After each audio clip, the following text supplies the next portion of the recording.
સામાન્ય રીતે ગણિત માટે તમારે 1 અથવા તો 2 મહિનાની જરૂર પડે.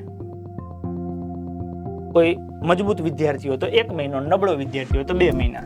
ઓકે, રીઝનિંગમાં લગભગ 1 મહિનામાં બધાને ક્લિયર થઈ જ જાય. રીઝનિંગ એટલું કોઈને અઘરું નથી પડતું. ઓકે, ગુજરાતી 0.5 અડધો મહિનો.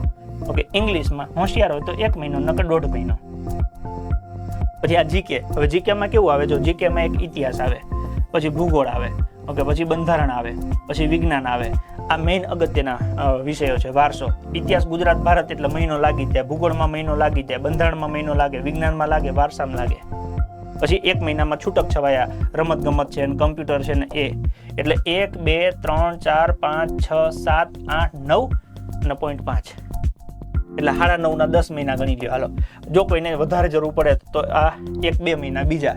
એટલે હું એવું કહું છું કે 10 થી 12 મહિનામાં તમે સંપૂર્ણ તૈયારી વ્યવસ્થિત કરી શકો. આમ તમે સોમવાર, મંગળવાર, બુધવાર ગણિત ભણવાનું, ઓલી ટેસ્ટ ને ઓલું વાંચવાનું, એમ 12 મહિના કાઢો ને તમે રમણ 12 મહિના ટકો જ નહીં. તમે આ ગેરંટી મારીને કહું છું, 12 મહિના ટકી જ ન હગાય. કેમ કે એ મેં જોયું છે.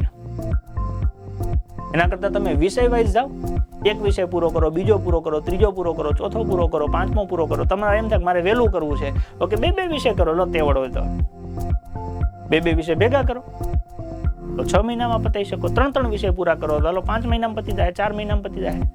પણ વિષય પ્રમાણે કરો.